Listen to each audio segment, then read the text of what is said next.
지인과 짜고 마치 채무가 존재하는 것처럼 신고를 해서 개별생 제도를 악용시킬 수가 있기 때문에 이 단순히 채용증만 가지고는 채권으로 인정을 받을 수가 없다는 거죠.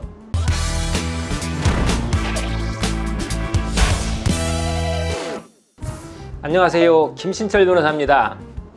신용회복위원회의 신속 채무조정이라든지 또 워크아웃 제도는 채무자가 부담하고 있는 모든 채무를 해결할 수 있는 것은 아니죠. 반드시 신용회복위원회와 협약된 금융기관 채무만 조정할 수가 있는데요. 물론 일반 카드사나 일금융권은 물론이고 대부업체들도 대부분 이 신용회복위원회와 협약이 되어 있기 때문에 웬만한 금융채무는 신용회복위원회를 통해서 조정을 받아볼 수 있습니다. 하지만 이 지인채무, 그러니까 직장 동료라든지 친구, 친척 이렇게 개인적으로 빌린 돈은 워크아웃으로는 해결될 수가 없는데요.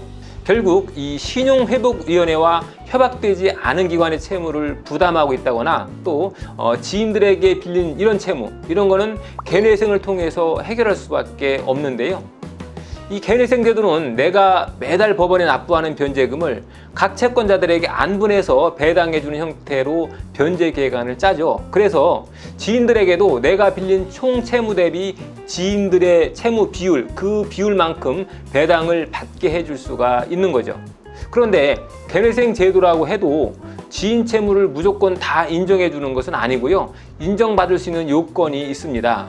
그래서 오늘은 금융기관이 아닌 지인에게 빌린 사채를 개인회생 채권자로 포함시킬 때 꼭 주의하셔야 될 점에 대해서 알아보겠습니다. 가장 먼저 금융기관이 아닌 일반 개인 채무를 개인회생에 포함시킬 때 주의하셔야 될 것은 이 개인 채무라고 해도 면책이 안 되는 종류의 채권이 있다는 건데요. 바로 근로자에게 지급해줘야 할 미지급 임금과 퇴직금 채권, 또 전 배우자에게 아직까지 지급하지 않고 있는 미지급 양육비, 그리고 사기라든지 이런 불법 행위로 인해서 발생한 손해배상 채권, 이런 것들은 개인회생을 통해서도 면책을 받을 수가 없습니다. 자, 이 채권은 비록 채권자 목록에 포함을 시킬 수는 있겠지만 나중에 개인회생 사건이 면책 절차까지 다 끝난다고 해도 이 빚은 남게 됩니다. 그래서 결국 개인회생을 통해서 일부를 갚게 되고 나머지 갚지 못한 채무는 나중에 별도로 갚아야 합니다. 이 부분 기억하셔야 하고요. 자, 또 한 가지 주의하실 점이 있는데요. 지인 간의 금융거래는 반드시 금융거래 자료를 통해서 소명해야 한다는 거죠.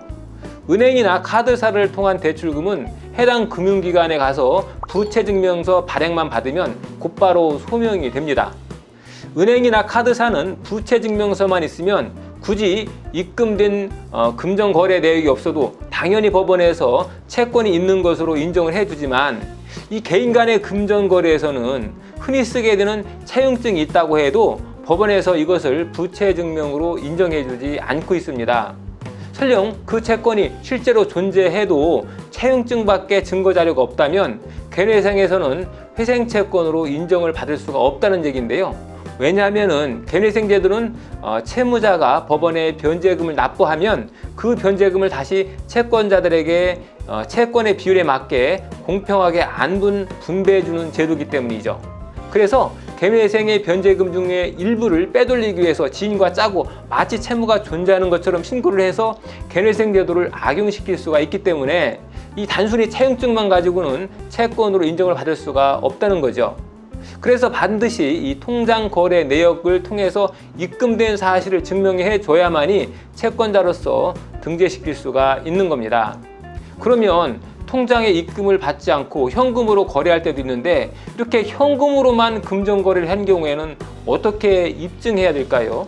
실제로 돈을 주고받았는데 채권으로 인정되지 않는다면 너무 부당할 텐데요. 다행히 인정받을 방법이 있습니다. 만약 채권자가 채무자를 상대로 지급명령 같은 소송 행위를 통해서 실제로 집행까지 이루어졌다면 법원에서는 당연히 존재하는 채권으로 인정을 해줍니다.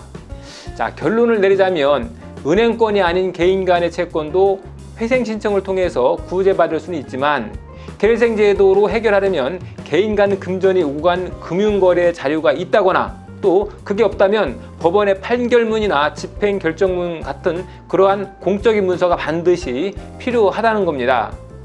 오늘은 개인 간의 금전거래 채무를 개미생 채권자 목록에 포함시켰을 경우에 우리가 주의할 점이 뭔지 한번 살펴봤습니다. 김신철 변호사였습니다. 감사합니다.